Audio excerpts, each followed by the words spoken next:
the word, when you consider his benefits. We do a lot of jumping and we do a lot of shouting, but we don't have a whole lot of devotion and consecration time. Some of you only go consecration when we call consecration. And even then, because there's no real heart for God. Y'all ain't talking to me this morning. There's no real heart for God. I'm just going through the motions hoping that somebody would tell me what to do. But when you really love God, folks don't have to tell you how to consecrate. You'll learn how to put your own plate down. Come on here. You learn how to fast on your own. You learn how to spend time with them. Anybody know that anytime you're going to have a good relationship, you got to have some communication. That's right. And you also got to have some time spent. When is the last time you talked to them and spent time with them? Without saying, fix this, do this. That's right. Budget some devotion and some consecration for them.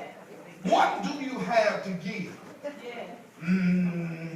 There's always a presentation. I love Jesus because he gives in spite of. He's the ultimate giver. His giving is not predicated on what I do. He gives to me because he loves me. I wonder this afternoon, is there anybody that just wants to give to him because they love him? I want you to take note of 8 things that David talks about here. He says, if you go back in the top of the text, he gives them love. First thing that you can honor him, those of you that are note takers, there are 8 things that you can give to him. David says, what can I render? He talks about giving him love and talks about giving him praise. We got that part down pat. Talks about giving him worship. He talks about fear of God. Not fear like I'm afraid of you, but fear that I love you. Because perfect love casts out all fear. That's right. But there still ought to be a great deference and a reverence for God. There ought to be a respect for God, a respect for the things of God. Our bodies. Paul says, brethren, present your bodies a living sacrifice. Our bodies, we can give obedient service. We can give him obedient service. Gratitude and the payment of our vows. How many know your word is your bond? And your bond is what keeps you, right? Right? Ask somebody, what do you have for God?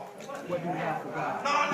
You're not asking them with power. Ask them this morning, what have you budgeted for your benefits? What do you have for God? This morning we were talking about everybody giving praise for how he woke us up this morning. And some of you sat there as if you woke your own self up. Some of you chilled, you didn't wave your hand, you didn't wave or do anything because you didn't really consider what it was you can give to God. But I wonder, is there anybody in the room this morning that brought something to give to God? Anytime you come into the house of God, you ought to enter. David said you ought to enter the gates with thanksgiving and into the courts with praise. Ask your neighbor, do you have anything for God? Or is the relationship and the thing that you're expecting only predicated on what you can do for him? But I wonder, is there anybody in the room this morning that can say, I ain't looking for you to do anything for me, God, but here's my hand clapping my worship because I know that you have woke me up this morning. You've done wonderful things for me.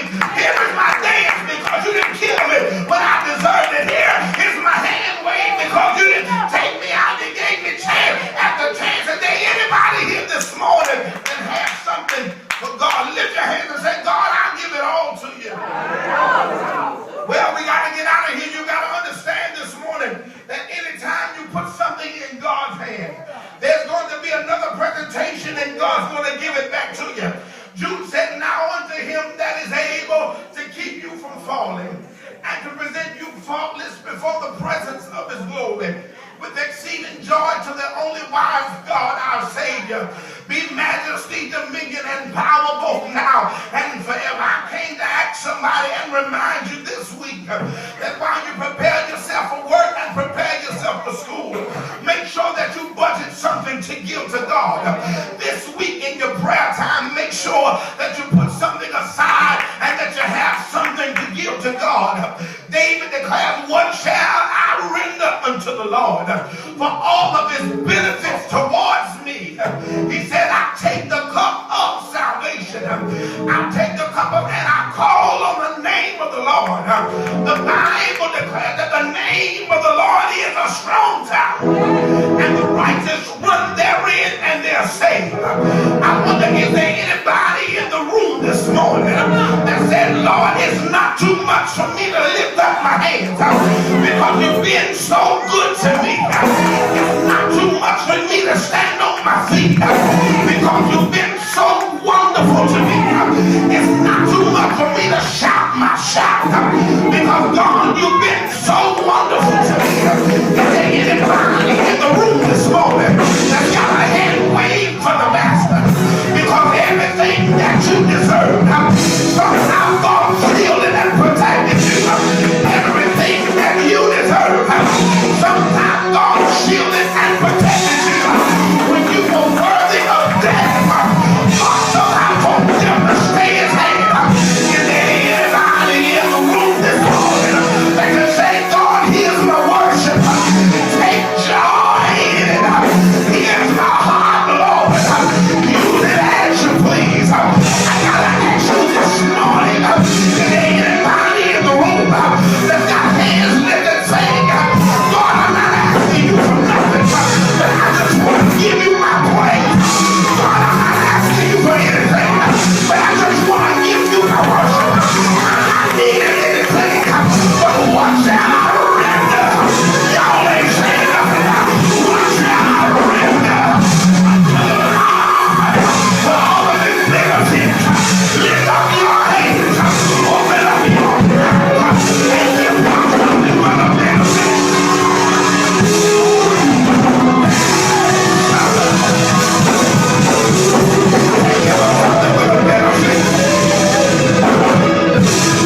Everybody's standing, we gotta go. There he is.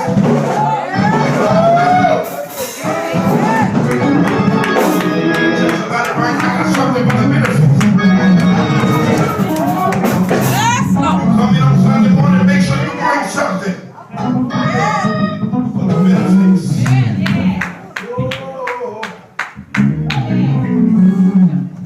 Challenging text, and I wish I didn't time. When David sat down and studied the history of this lesson, he thought about how Saul tried to kill him, but God protected him. Yes, that's right. Shanice, not only did he think about how God saved his life, he also thought about how he sinned with Bathsheba. And how he begged God, don't take your spirit. And God answered that prayer. Sometimes, saints of the Lord, you got to look back in retrospect and think about how he brought you over. We are sitting in a room full of young people, but a room full of young people that should have been dead a long time. Yes, sir. Yes. Thank you, Lord. Some of you know, you've been some places you shouldn't have been. Yes. There's some things you shouldn't have did. The Lord still looked out for you. Yes. What can I give them this week? Get you some pen and paper out. Write down some things you know you should be giving them. Some of you need to give them more time, more study. Some of you need to give them more consistency. Some of you need to give them that consistency.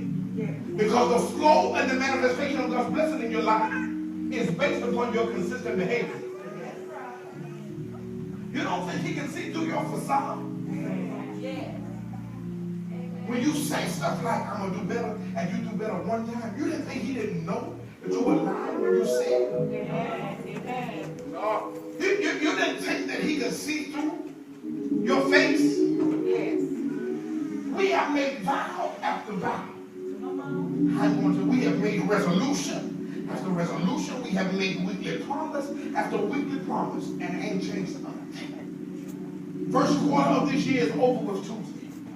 And some of us are still in the same space that we vowed to get out of. We are still involved in the same things that we vowed to get out of. We are still doing the same things that we vowed to get out of. When? At what point? You can wait until you're 40. You might not get 40.